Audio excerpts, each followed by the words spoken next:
Eu sou um homem negro, descendente de africanos, na Bahia, no Brasil, no mundo, em qualquer lugar que eu for, eu sou um homem descendente da África, descendente da cultura negra e um homem da luta contra o racismo.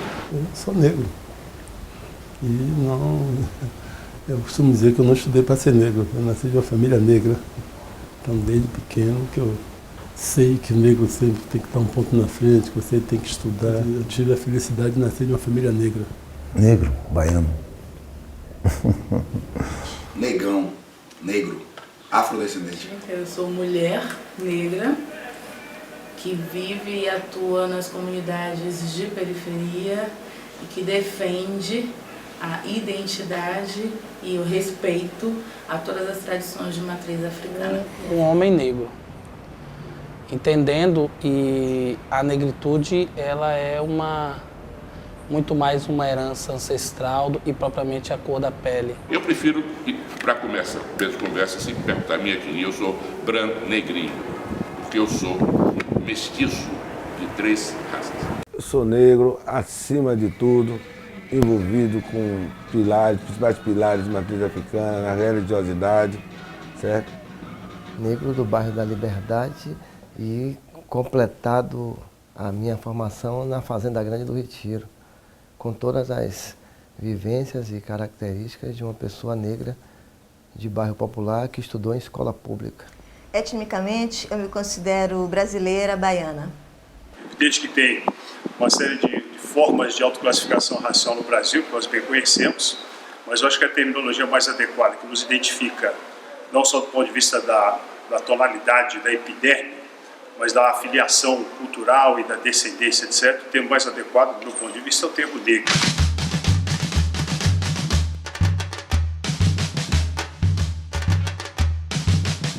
O racismo é um fenômeno de dominação escravagista, é um fenômeno de exploração econômica das elites brasileiras. Na prefeitura que eu trabalho tem racismo, no Estado tem racismo, nas empresas privadas tem racismo, nas mídias tem racismo, porque ainda há uma aceitação, vamos dizer assim, de superioridade de uma pessoa com relação à outra. O racismo no Brasil é meio mascarado, né? Ele parece um edifício, né? Que todo dia ele muda a pintura, e você todo dia tem que aprender as novas formas de combatê-lo. Tem as pessoas que dizem que viver no Brasil, na Bahia,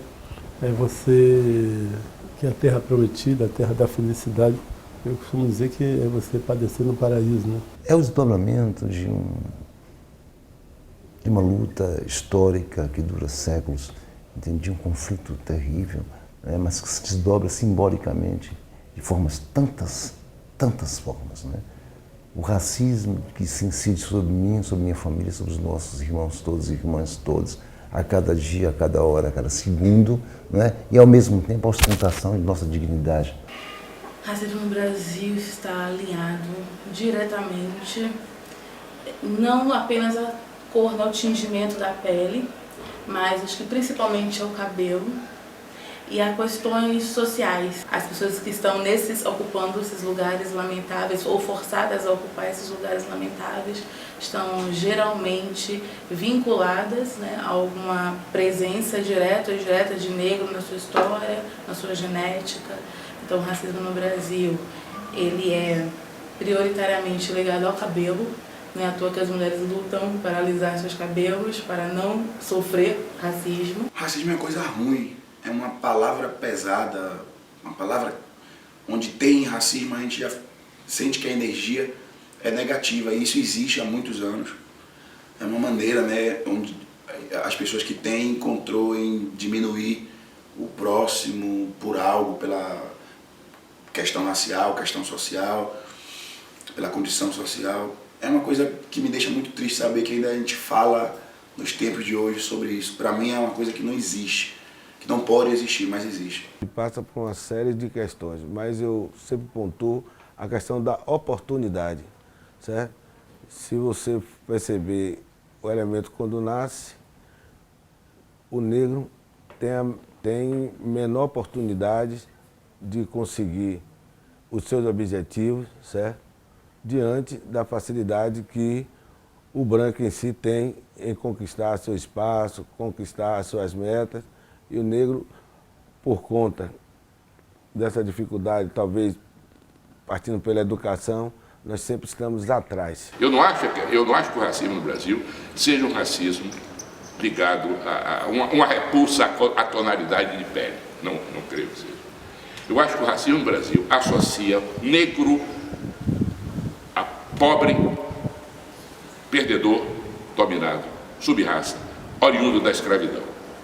Essa tradição infame que perpassa a história brasileira, trouxe no seu bojo essa concepção de que o negro está sempre associado às pessoas mais pobres, mais desvalidas, mais protegidas. Queria talvez comentar o que há de comum no racismo em toda parte que ele se manifesta, que é uma discriminação baseada no fenótipo, no tipo físico.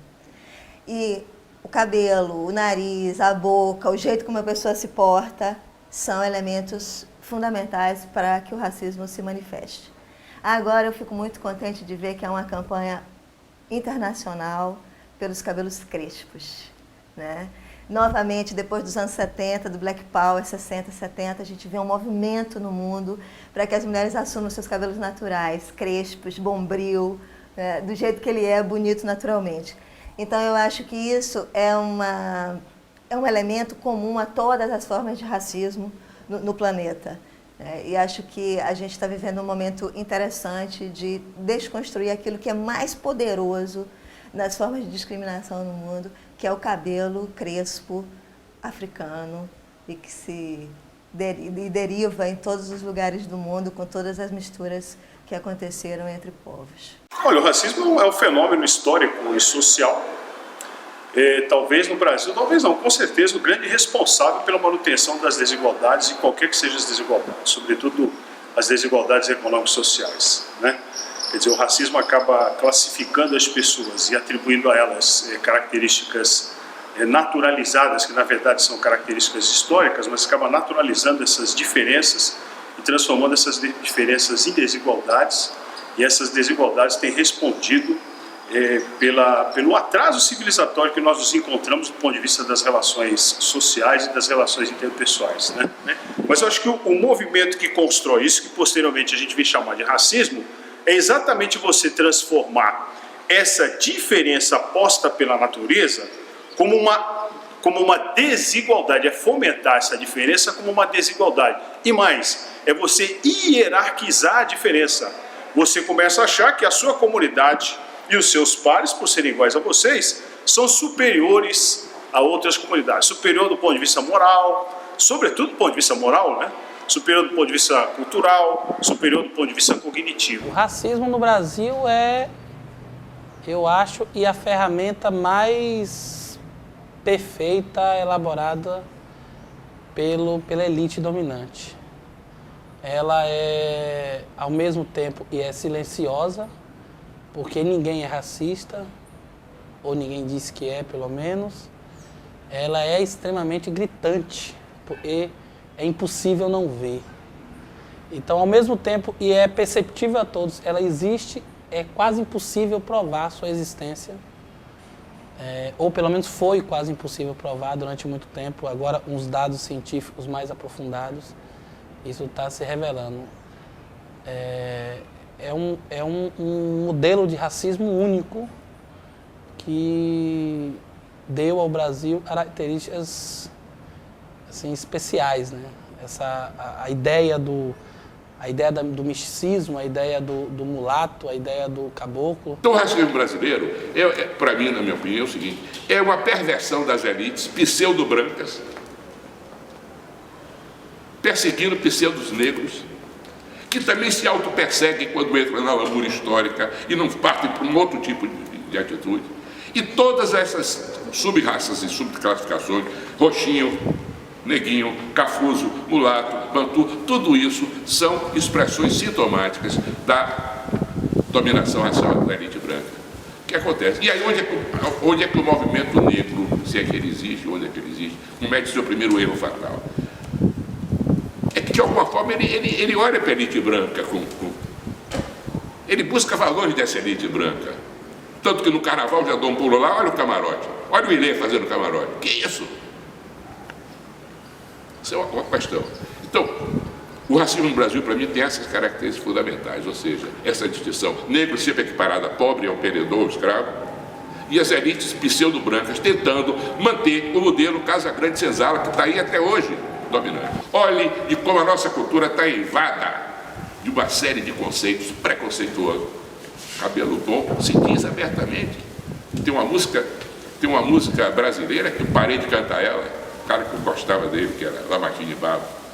O teu cabelo não nega a mulata, porque as mulatas da cor, mas como a cor não pega, que cretino visceral, me perdoe. Também não tem culpa, porque nem ele se deu conta do que ele estava dizendo. Então, é essa tensão, essa tensão e atenção que é preciso que nós, os envolvidos nessa luta, estejamos todos unidos para pensar, para não cair nessa falácia. É uma atitude do Estado, da sociedade, de pessoas, em impedir o acesso da população negra, da população indígena, aos bens da sociedade, aos bens do Estado. Vem sendo praticado desde 1500, de uma forma colonial, em 1549, em Salvador, primeira cidade, e tem se mantido de uma forma quase que indestrutível, diferente de diversos lugares do mundo. O Brasil fez uma imagem internacional de que não tem problema racial, que não tem questão racial. Isso se consolidou muito. Então, é difícil de fora vir uma ajuda. No caso da África do Sul, sim, todos sabiam que a África do Sul praticava apartheid. No caso dos Estados Unidos, todo mundo sabia que os Estados Unidos praticavam racismo institucional. O Brasil praticou o apartheid, pratica ainda o apartheid, pratica ainda o racismo institucional. A face mais visível disso está no Carnaval do Rio de Janeiro, no Carnaval de Salvador.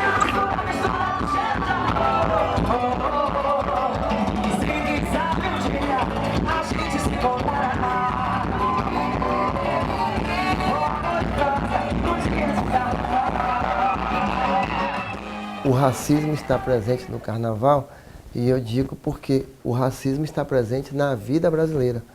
Então o Carnaval só são 5 dias. Nós não deixamos de ser racistas durante 5 dias. Nós o somos nos 365 dias. Basta ver Riachão com 90 anos andando de ônibus. E é o ícone nosso, da nossa música. Por que Riachão anda de ônibus? E é normal. Por que para eu, como secretário, pagar R$5.000 a Lazo Matumbi, tive que fazer um dossiê desse tamanho para um procurador do município aprovar e provar que Lazo existe. Para R$5.000 receber em 2 eventos que ele fez. E por que Claudinha Leite recebe 200 mil para cantar 2 horas na Barra? Não tem racismo no Carnaval? Tem racismo no Carnaval. O destaque sempre as mulheres brancas, a participação dos homens brancos, a participação do negro, ou não tinha coisa de cordeiro, ou saía ou carregando alegoria ou tocando. E todo mundo, lorde, coruja, todo mundo tinha percussão. O Carnaval é uma festa que tem uma importância fundamental na modernidade, é uma coisa que está ligada à antiguidade do mundo eurocêntrico, mas que depois se configura, não é, a nível do que eles chamam de antro-erro, não é? de canestolendas, né? E que chega na Bahia e no Brasil, sabe? Nós somos contemporâneos do Carnaval, né? Eu penso nesse momento de transformação do Carnaval. O Carnaval deixa de ser festa para virar mercadoria. Ele passa a ser mais uma expressão de uma sociedade de classes, de uma sociedade de hierarquia racial, hierarquia de status. E aí você passa a ver o racismo manifesto em todos os detalhes. Acho que o mais visível é o que era o espaço público da rua, tratado como um espaço para pessoas cativas, incapazes de ver no Carnaval o sentido original dele. Ele passa a manifestar todas as hierarquias e todos os valores sociais de uma maneira muito evidente. Então, a discriminação ao pobre, ao preto, ao que não tem status, aquele que está na periferia, todas essas regras, essa ordem social, ela passa a se manifestar no Carnaval com muito mais vigor. Então, aquilo que antes era pensado como um cordão para preservar uma obra, que era o desfile carnavalesco, para dar um sentido de conjunto àquela obra, que era o desfile, ela passa a ser entendida como a privatização do espaço de pessoas que têm um poder aquisitivo mais elevado e pessoas incapazes de compreender o sentido do carnaval. Há alguns anos atrás, o ex-ministro da Cultura, Juca Ferreira, fez uma CPI sobre o racismo em Salvador e foi uma ação política consequente. Não deu pizza. Nós constatamos naquela época que realmente boa parte dos blocos chamados da elite, não colocavam negros lá. E era uma seleção rigorosa a partir de fotos, a partir do lugar que mora, tipo, mora na Liberdade, pô, vamos olhar quem é, né? O quê? Mora lá embaixo, no IAPI, quem é esse cara? Mora lá embaixo, na Soronha, perto de Itapuã, quem é? Né? Eles faziam isso, uma triagem terrível. As presenças nos camarotes, eu sou secretário agora e vou com minha família e alguns amigos. E alguns poucos somos os negros dos camarotes. Você tem lá 100 pessoas, você tem 14 negros, 4 servindo e os outros sendo servidos. Então, sendo servido no camarote, você tem lá uns 10. O resto todo é branco. Agora, servindo, você tem negros, que são os garçons, as meninas da limpeza, os nossos irmãos que ficam olhando para mim e piscando o olho, como quem diz assim, a gente está junto.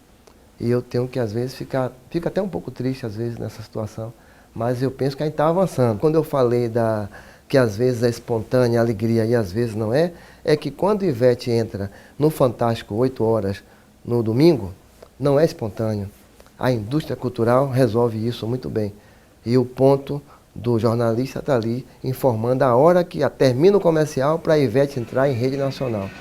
O mesmo não acontece com os nossos outros blocos. Então, a gente faz a festa, dá o tom da música, dá o ritmo, dá a cor, dá o sabor, dá o toque que é aprendido no capô de carro na periferia, mas quando a indústria cultural toma conta disso, dessa produção, essa música sobe para o altar do carnaval. Eu estou dizendo que o altar do carnaval é o trio elétrico. E no trio elétrico, ele vai, à medida que sobe, muda de cor. O cara que fez a música está lá na periferia sem saber como é que vai para o médico. Mas o artista que pegou essa música e sobe com a força da mídia e das produtoras e vai para cima do trio. A Pérola Negra, a rainha, só sobe a ladeira do Curuzu uma vez por ano, que é Daniela Mercury. As outras pérolas que sobem o ano todo têm que carregar água de noite, porque o racismo institucional faz com que falte água no Curuzu todo dia.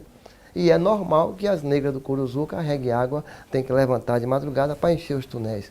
Mas quem vai lá uma vez por ano é a dona dessa cidade, como ela diz, ela mora num bairro que não falta água à noite. São localizações demarcadas, a população negra pode estar aqui ou não, ela não tem dinheiro para estar onde ela gostaria muitas vezes de estar, porque tem blocos que é de gente bonita, você sabe que para muitos nós não somos bonitos, então nós não participamos desses blocos e são várias estratégias de exclusão, né, que estão inseridas, então nós temos pouquíssimas oportunidades de patrocínio, que é onde eu acho que está assim, bem identificado o racismo, porque lamentavelmente as bandas, né, de pessoas não negras, as bandas de axé music, elas têm patrocínios, eles brigam, né, para patrociná-los, esses blocos, esses artistas, e os blocos de matriz africana continuam, né, lamentavelmente buscando arduamente apoios sem conseguir.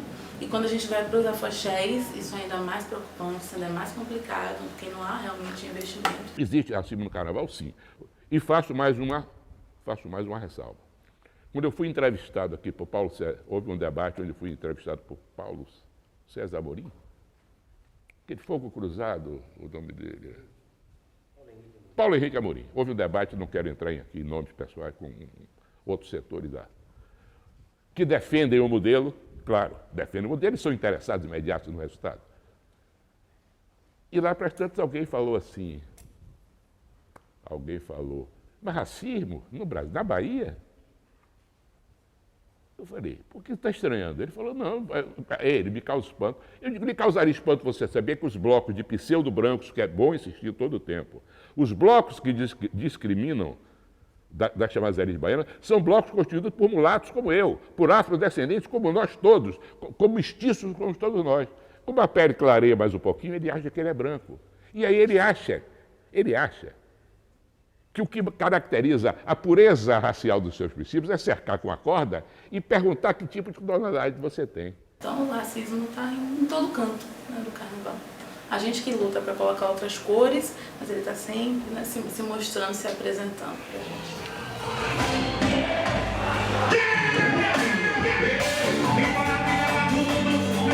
O racismo está presente tanto no momento da festa, quanto no processo de organização dela. Uma vez é no processo de organização que se define quem vai estar e quem não vai estar, né? E esse critério, ele é um critério extremamente racista, né? Quando a gente tem os afoxés e os afoxés e jexás e os afros no circuito Batatinha, sem demérito ao circuito, mas é um circuito menor, é um circuito com menos visibilidade, com menos recurso,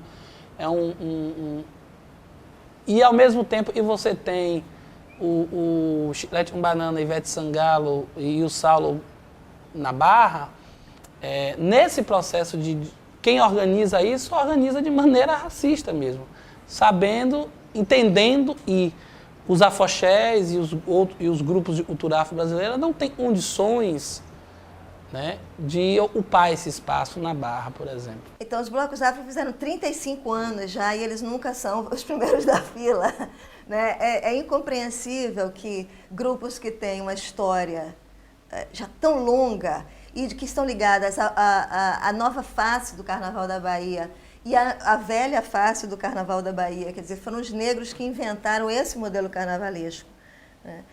E que é o Carnaval Participação, que é aquele momento quando o Carnaval foi entendido como realmente a utopia, o momento, o lugar da inversão, da confraternização. Então os negros inventaram isso e agora são colocados sempre à parte desse momento da festa, né? Eles estão sempre naquela posição periférica. Então, a programação do Carnaval é uma expressão desse momento do Carnaval Mercadoria. Quem tem mais dinheiro, quem vende mais, tem a prioridade. Esse ano, Ilhaí, nós fomos o terceiro colocado em exposição na mídia. Isso não é pouca coisa. Quer dizer, o primeiro foi o EVA, teve 10 horas nível local e nacional. O EVA teve 10 horas e alguns minutos de exposição. O Ivete Sangalo, todo mundo pensava que ia ser, ele ficou em segundo lugar com 9 horas e 30, 40. E o Ilhaí teve 9 horas e 25 minutos. Então, você ficar na frente de uma série de artistas que estão na mídia todo dia, você não tem música cantada, né? Você não tem cantor destacado, você tem uma banda, você tem uma aula de cantor, o nome da entidade, você tem um nome.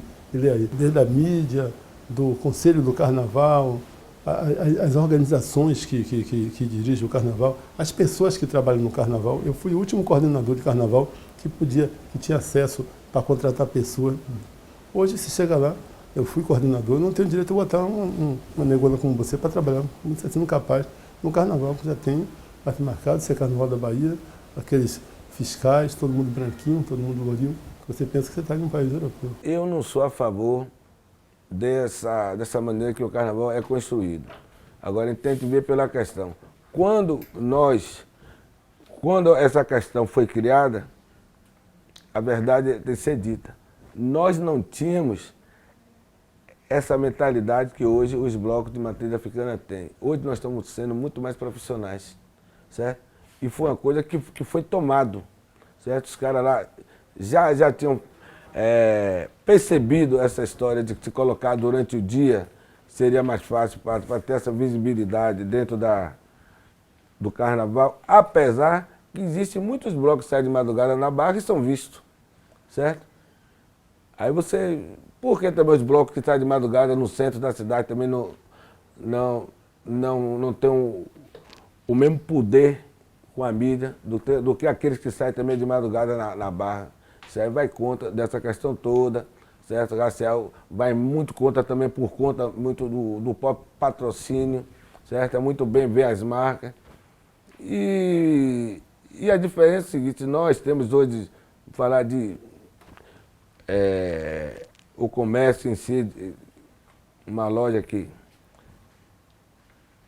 trabalha com roupas, ele dificilmente patrocina um bloco de negro. E, na verdade, o negro é o maior cliente dele, mas, no entanto, patrocina um dos 4 blocos que saem cedo aí no carnaval, de maioria branca, certo? A própria cervejaria aqui, na verdade, cá nos blocos de samba, já estamos conseguindo um espaço maior, melhor com a cervejaria, porque nós temos certeza o bebedor de cerveja é o bebedor do samba, do bloco afro, dos afoxés. E, no entanto, eles não nos dão esse apoio como dá as outras entidades do branco. Pois é, desde que eu sou criancinha que eu ouço dizer que os blocos afros vão ocupar um outro horário. E eu cresci ouvindo isso, eu já cresci e ainda não vi mudar nada, né? A gente continua assim, continua sendo, tem uma eleição, mas é uma eleição que todos os anos não muda, ninguém sai do lugar, né? Todo mundo continua no lugar. Por exemplo, quando a Didá desfila, muitas vezes à noite, no sábado, as TVs todas já fecharam. E quando ela vai desfilar novamente na segunda-feira, ninguém abriu. Então todo mundo quer colocar a gente pra sair, vai, tá na hora. Mas assim, a cidade não foi preparada, não existe uma programação, né, que conclamasse as pessoas para nos ver naquele momento, né? Eu considero que o racismo está presente no Carnaval de Salvador de uma forma bastante incisiva. Eu diria, né, que até numa observação bastante primária, empirista, né, e impressionista, você detecta evidências incontestáveis da presença do racismo no Carnaval de Salvador. A começar da divisão do espaço carnavalesco. Quer dizer, essa divisão do espaço carnavalesco em determinadas áreas já se configura, na nossa observação, uma divisão que tem na racialização da população um identificador. Então você vê que as melhores escolhas, os melhores horários e as melhores estruturas são reservadas ao circuito lá da Barra. E se você observar o circuito da Barra, evidentemente Salvador sendo uma cidade com muitos negros, você vai ver negros, mas o número de brancos é muito acentuado, né? Agora, se você muda o circuito, se você vem para esse circuito aqui do Campo Grande, Avenida 7 de Setembro, Carlos Gomes, que é um circuito que eu sempre compareço, você percebe nitidamente uma presença maciça de população negra, população branca minoritária, absolutamente minoritária, e as evidências do maltrato desse circuito são patentes. A outra coisa que eu percebo também, e que é uma evidência, talvez uma evidência um pouco mais sofisticada, da presença do racismo, não só na distribuição do espaço, mas eu percebo, por exemplo, uma outra evidência, no espaço, no horário que é dado aos blocos afro. Você vê os blocos, primeiro passa os blocos de trio, os blocos mais caros, mais sofisticados, e aos blocos afros é lá 3 horas da manhã, 4 horas da manhã, na hora que o circuito já está se encerrando, na hora que as pessoas já beberam bastante, na hora que a incidência da violência é muito mais presente, etc. e tal, né? Na hora que a ação policial é mais incisiva. Então isso também é uma outra evidência do racismo, né? Uma outra evidência do racismo do Carnaval de Salvador também que eu percebo, uma vez, eu não lembro se foi esse carnaval passado, na distribuição dos recursos do Estado, eu percebi, né, na indumentária dos blocos, de uma maneira geral, uma diferença muito grande na qualidade da indumentária. Quer dizer, esses blocos são blocos mais populares, localizados nas periferias, etc., que ocupam sobretudo esse circuito aqui no Campo Grande, muitos saem dali da Praça da Sé e seguem descendo até Castro Alves para subir para a avenida. Muitos desses blocos são blocos afro, não são os blocos afros mais conhecidos, mas são uma infinidade de blocos afro. Se não são blocos afros, são blocos cuja presença de população negra é muito grande. Agora, a qualidade do som é ruim, né? A qualidade da indumentária, em termos comparativos, também é ruim. Quer dizer, o recurso que é investido, o recurso público que é investido nesses blocos para a composição do carnaval, também são recursos pagos, né? Que não levam em consideração a importância desses blocos, a importância histórica desses blocos, dessas associações. Tem associações aí que são tem décadas aqui na Bahia, são tratados dessa forma. Em contrapartida, você vê, é evidente que tem investimento privado, né? Nesses grandes blocos de trio, nós concebemos que sim, mas também tem investimentos públicos. Mas a principal evidência que eu consigo perceber, e uma evidência que talvez nos cala mais fundo, é a questão da violência policial. Quer dizer, a violência policial em relação à população negra no Carnaval de Salvador é uma evidência inconteste da presença do racismo. Essa é uma instituição, eu não estou aqui falando de um policial ou outro, estou falando da Polícia Militar como uma instituição, né? É uma instituição que nós sabemos é endemicamente racista, nós sabemos como nasceu as instituições policiais no Brasil. As instituições policiais no Brasil, e outras instituições modernas, nasceram para reprimir negros escravizados ou negros livres nos espaços urbanos da cidade. Nasceram para isso. Então já tem um certo racismo endêmico nessas instituições, e nesses momentos de ocupação do espaço público, a incidência é muito mais exacerbada, é muito mais violenta. Então há uma infinidade de evidências que comprovam a existência do racismo no Carnaval de Salvador.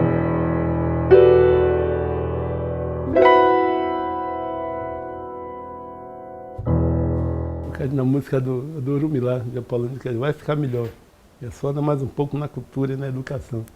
Mas, na verdade, o que precisa é nós, né, assumir tentar tirar esse tal desse ranço, que eu digo que nós ainda temos alguns de nós, ainda continuam com esse ranço da escravidão mental. O cara está independente, intelectual, mas quando chega na hora de bater de frente com o branco, o cara, com as coisas que não interessam, ainda tem uns negão que pipocam. Então, se a gente começar a ter essa tal de black atitude e ir para frente, ir para cima, as coisas, só nós que podemos resolver isso. Porque o problema aqui não é social, é racial. O escotista tem que assumir que é cotista, porque se ficar só dependendo dessa velha guarda aí, vai ficar complicado, né? Porque as pessoas estão passando, estão indo, mas se não deixar um legado para vocês mais jovens assumir essa coisa, essa bandeira e ir para cima, né? Tem que ter orgulho de ser negro. Tem que assumir sua negritude e o resto fica fácil. Eu acho que nós estamos fazendo certo. Nós estamos aqui no exato momento colocando essa discussão, né, na roda. Eu acho que é isso. Eu, sabe, não sou muito otimista em relação ao homem, não, viu? Aí, nesse sentido, eu sou nietzschiano mesmo. O homem demasiadamente humano é um bicho terrível.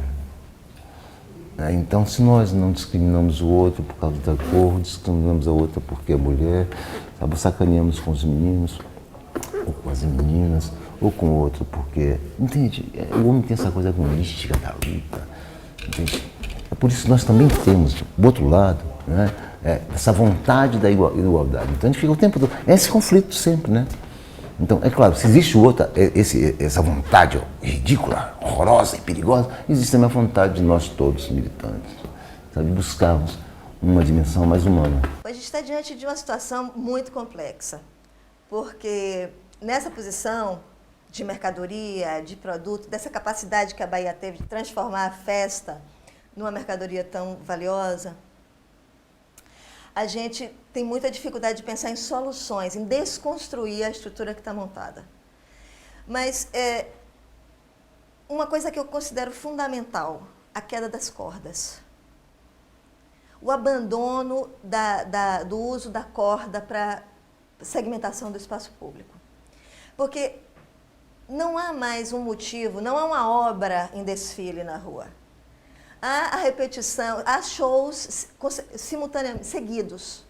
Há shows repetidos. Um show atrás de outro show, atrás de outro show.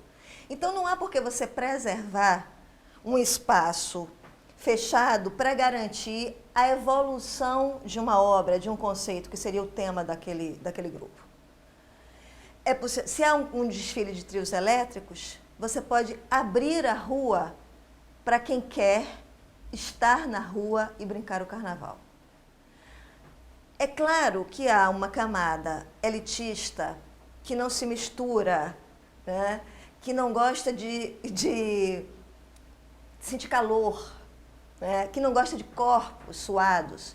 Então, eles fiquem nos seus camarotes. Eu acho que poderia haver esse tipo de hierarquia. Camarotes e rua livre. Rua para quem quer estar no calor da multidão, quem quer se encontrar com o acaso, quem quer viver a experiência carnavalesca. Mais próxima daquela ideia original, né, de deixar-se ir, de se embriagar no sentido existencial do termo. E quem quer ver de varanda, de espaços condicionados, com pessoas com as quais eles se identificam e já sabem que vão encontrar lá.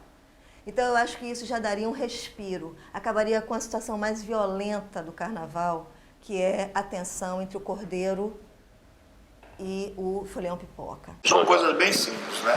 Vai de educação e consciência, identidade e cultura e uma luta de libertação. Hoje, pela manhã, uma pessoa me ligou da USP e falou: como é que vai fazer?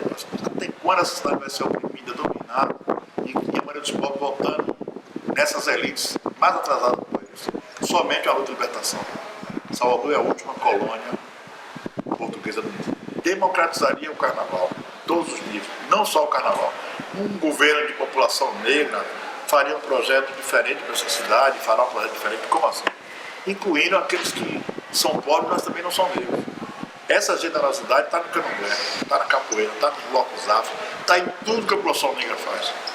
Mesmo atacados, violados, perseguidos, odiados, nós temos ialorixás brancas, babalorixás brancos, nós recepcionamos estrangeiros que aqui tornam-se figuras importantes no candomblé, na capoeira, dos blocos afro. O contrário não existe. Todos os anos se reúne vários grupos. Agora tem um seminário, congresso, alguma coisa para falar do carnaval. Todo ano nós estamos lá, né? O que falta é a prática, porque a teoria acho que as pessoas já sabem. As pessoas sabem que nós precisamos de novos horários, nós precisamos de distribuição de recursos, porque acho que esse é um ponto crucial, né? Quando o poder público disser não, o percentual de patrocínio precisa ser equiparado. As bandas, os blocos de trio têm direito a esse percentual e obrigatoriamente o restante da renda precisa ser compartilhado com os blocos afros e afoxés, grupos de samba, por exemplo. Essa já era uma ação que inicialmente poderia gerar, sim, né, uma melhor qualidade de apresentação, né, uma melhor qualidade, mexeria assim, no orgulho dos administradores dos blocos afros, dos gestores de blocos afros, né? Essa é uma medida que inicialmente poderia mexer. Então a repopularização, que eu chamaria de repopularização do Carnaval de Salvador, talvez fosse uma forma indireta de você equacionar e resolver esse problema do racismo. O que eu estou chamando de repopularização? Quer dizer, é o poder público assumir a responsabilidade do carnaval, mais do que a iniciativa privada, no sentido de o democratizar. Seja na própria estrutura de organização do carnaval, seja na distribuição do espaço carnavalesco, quer dizer, não é só manter esse carnaval altamente financiado nos dois circuitos fundamentais, mas você distribuir o carnaval pela cidade como um todo, sobretudo atingindo os bairros populares. Mas não é atingir os bairros populares contratando uma ou duas bandas para colocar no palco com péssima estrutura. Não, fazer um carnaval estruturado, quer dizer, considerar que o carnaval, o espaço carnavalesco é a cidade e não os circuitos, né? Então, popularizando o carnaval, eu acho que é uma forma indireta, eu penso é uma forma indireta de você resolver esse problema do racismo.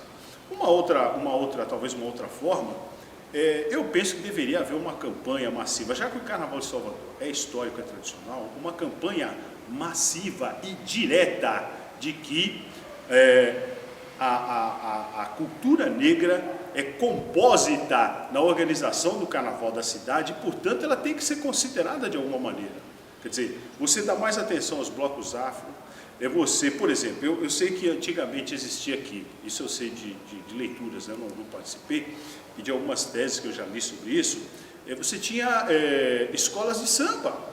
Você tinha escolas de samba aqui, né? Os blocos de índio, nós tínhamos blocos de índio, hoje nem tem mais bloco de índio, né? Os blocos de índio estão se acabando, né? Então você tinha uma diversidade que acabava contemplando essa diversidade populacional. Hoje não, hoje o carnaval está super concentrado. Então acho que talvez uma forma indireta de acabar com o racismo no carnaval é você, considerando a cidade como espaço carnavalesco, levando o carnaval com estrutura para as periferias, fomentando a participação popular, nessas periferias, fomentando a participação popular nas decisões sobre o carnaval. Eu acho que você deixar as decisões sobre o carnaval nas mãos de uma comissão, por mais alto nível que essa comissão, por mais de alto nível que essa comissão seja composta, é uma temeridade. Eu acho que nós deveríamos pensar em formatos mais democratizantes de organização do carnaval. A outra coisa é em relação à polícia. Eu acho que essa é uma das grandes dimensões da presença do racismo, é essa violência policial.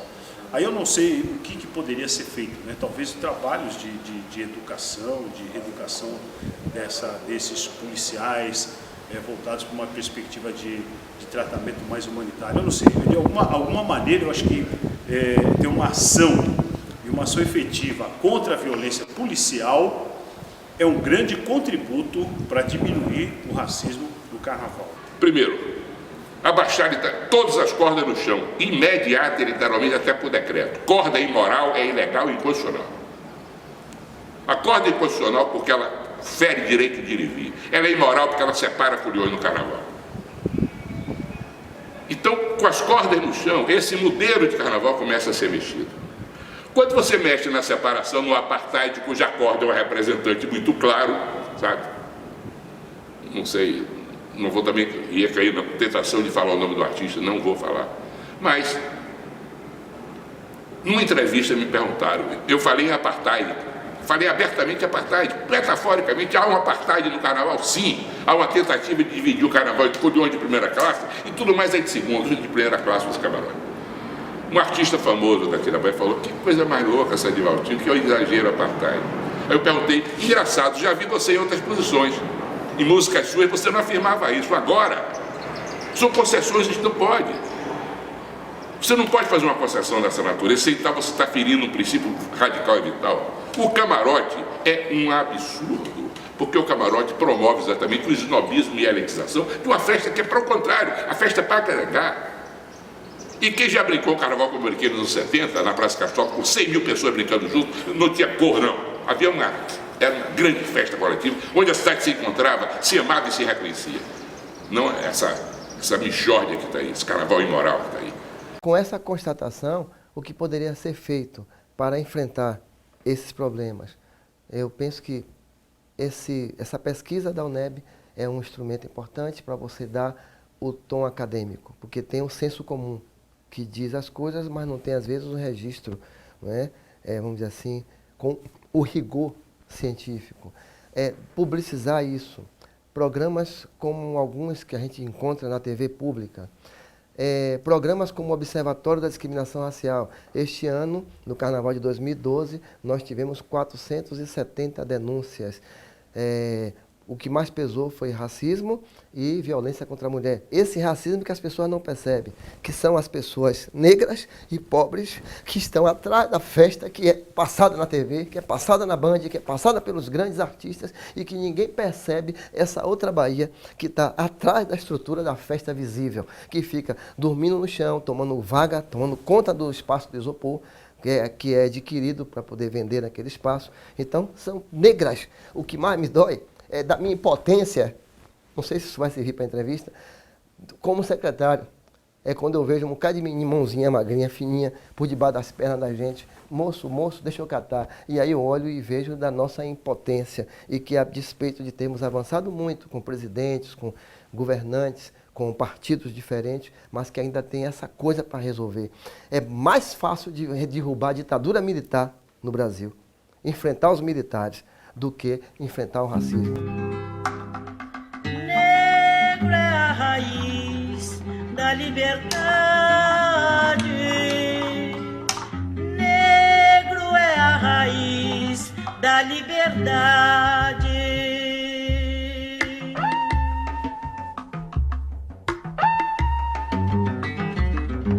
Sorriso negro, um abraço negro.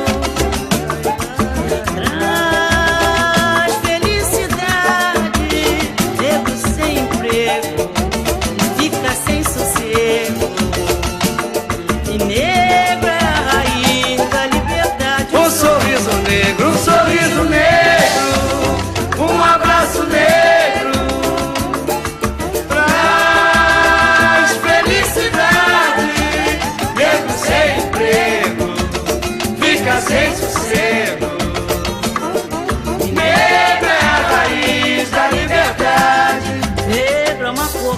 respeito. Negro é inspiração. Negro é silêncio, é luto. Negro é a solidão. Negro que já foi escravo.